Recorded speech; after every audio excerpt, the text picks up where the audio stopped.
Welcome back, everyone, to MTG News. Now, this is not really news related. Well, it is the news, but it's not your usual news format today. Today's going to be mostly a discussion about what's happening with WOTC right now and the issues they've been facing with Spider-Man Universes Beyond. And in my opinion, it all correlates to too much on both ends. Too much content for too much value and not enough substance. So there's been going out all over X these surveys about what's going on with the set. On X, there has been reports of several surveys coming in saying, one, do you have enough money to buy MTG products? From 1 to 5. The other one is, and the surprising one, this affects all the community itself, especially content creators like myself and more influential content creators. They stated, in what way, from 1 to 5, has negative reactions towards Spider-Man set from content creators affected your judgment? In a way, WotC wants to control the content creator community and figure out a way of how to monetize in a way, okay, this set is coming out, it's not super popular or super popular, and we want to make sure that the content creators are producing good content. That way there's more buyers coming their way. The problem is when the content's not good. Let's be frank, when the production is not good. The Spider-Man set was rushed. It was not supposed to be a ginormous set. It was not supposed to be this set what we got. It was supposed to be a subset for the newer Marvel set that is coming out next year. It was supposed to be like the aftermath of March of Machine, which garbage.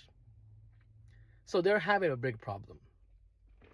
The secondary issue is the other post was, who were you influenced by?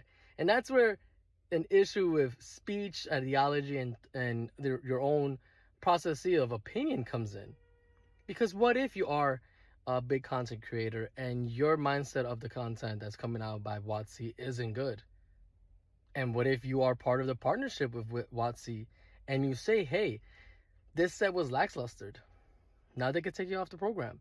Or you might not be able to get the same type of treatment you got of free packs and free stuff to be able to provide to your audience. It's not going to be there anymore. So in a way, it's kind of a very, very negative way to bring things over. Another aspect is they kind of want to have an excuse for the shareholders of why it failed. Now, it makes sense, in my opinion, why these IPs are so desperately needed for WotC. They spend a lot of money for those IPs. Marvel is not cheap, you guys. And they're very slingy, especially the fact that it's Disney, on their IP, especially something like Spider-Man, where everywhere around the world, everyone knows who Spider-Man is. So Marvel is going to be checking everything that's coming out of any of their characters, which means WotC has to make that money back somehow. And they're going to try to take it and drain it out of all of us. The problem is that right now the market is not great. The economy isn't that great neither. And the content wasn't even that great. So there's a problem. Now, you can't really compare Universities Beyond, like a past set, an example, Lord of the Rings, compared to how big Square Enix is and Marvel is. Now, they saw how successful Square Enix was. They saw how much money they could drain out of all of us because of how great that set was. But you have to match the same effort with something like Spider-Man. And they actually didn't. Secondary topic of this is the fatigue everyone's having with the lack of attention and service in different type of areas of Magic. Commanders being oversaturated, standards not being cared for, other sets like Limited, Pioneer not getting enough love, and now these prices for certain cards for that sets are skyrocketing because of demand in certain areas that are not being shown, like Standard. Now, with University Beyond set coming out every other set, oversaturation could cause conflict of like, oh, here's another set that I won't be able to afford because their IP they picked up is too expensive. Then they're going to want a lot of money. So that's a conflict that's going both ways. In my opinion, you guys, they should go back to just a 4-set yearly format. 4 sets a year, not 6 sets, not 8 sets.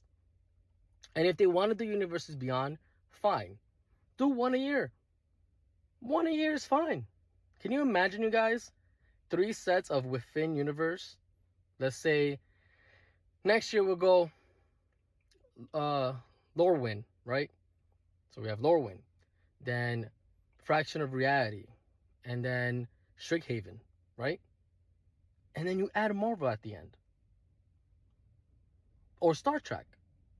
That gives more production time for those universes beyond, allowing more productions, more rereading, and more accuracy to what we want as players.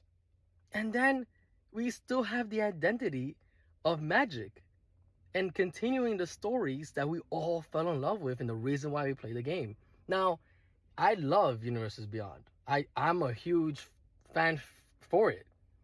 I'm huge on Marvel. I'm huge on Transformers and especially Final Fantasy.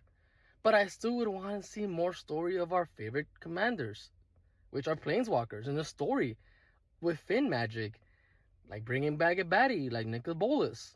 And before, we had Tezzeret come back. So those stories are very crucial in our fans. The fanfare of us Magic the Gathering players was that first, then the other IPs. But what are your thoughts? What do you guys think, guys? Do you guys think WOTC is going a direction where it's more about the IP they're gonna sell us than their actual native content? And what format would you provide or prefer when it comes to the balance between within universe and Universes Beyond?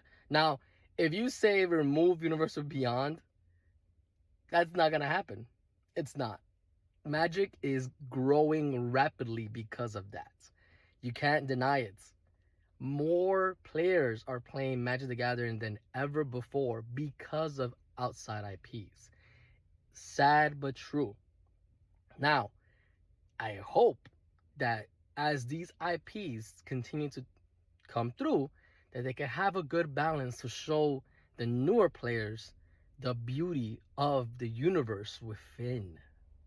So let me know your thoughts in the comments below, and don't forget to like, share, and subscribe. And yes, this was different. I am recording in my car, and I'm not going to edit this out.